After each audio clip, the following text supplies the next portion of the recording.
26 जनवरी का दिन हमारे मुल्क हिंदुस्तान की तारीख में निहायत ही अहमियत का हामिल है, क्योंकि इसी दिन हमारे मुल्क का आइन नाफिज हुआ। इससे कबल हमारा मुल्क 15 अगस्त 1947 में अंग्रेजों की गुलामी से आज़ाद हुआ। अगरचे 15 अगस्त 1947 को हिंदुस्तान आज़ाद हो गया, लेकिन 26 जनवरी 1915 को आज़ाद जमहूरी मुल्क बन गया। बेशक इसी दिन के लिए ही गांधी जी, मौलाना आज़ाद, जवाहरलाल नेहरू, खान अब्दुल गफ्फार खान, नेताजी सुभाष चंद्र बोस, मौलाना मजहरुल हक जैसे अजीम रहनुमाओं की क़यादत में हजारों लाखों हिंदुस्तानी अवाम ने बिला इम्तियाज मजहब व मिल्लत आज़ादी के परचम को बुलंद किया और अपनी बेमिसाल कुर्बानियों और इत्तेहाद व इत्तफाक से अंग्रेजों से टक्कर ली और उन्हें हिंदुस्तान छोड़ने पर मजबूर कर दिया। आज का दिन हमें उन्हीं बुजुर्गों और अजीम रहनुमाओं की कुर्बानियों और उनके मकासद की याद दिलाता है। हमारे बुजुर्गों ने आज़ादी और जमहूरियत का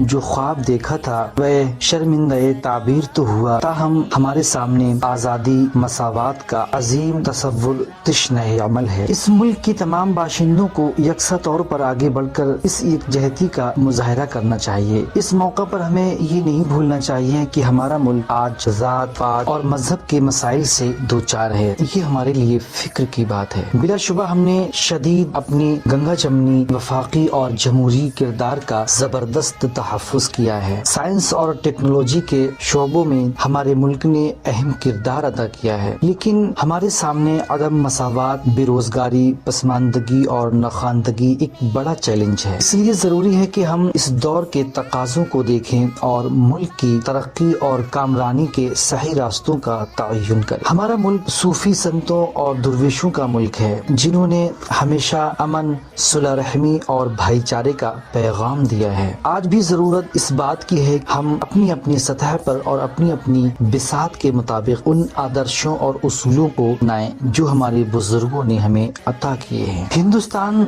दुनिया की सबसे बड़ी जमहूरियत है और इस जमहूरियत की बुनियाद आपसी भाईचारे पर मबनी है। हमें चाहिए कि हम इंसानियत, अमन व शांति, आपसी भाईचारे और प्यार व मोहब्बत के इस पैगाम को घर घर आम करें जो हमारे बुजुर्गों से हमें विरासत में मिला है और मुल्क हिंदुस्तान को फसादात, जराइम, रिश्वतखोरी, दहशतगर्दी वगैरह से पाक व साफ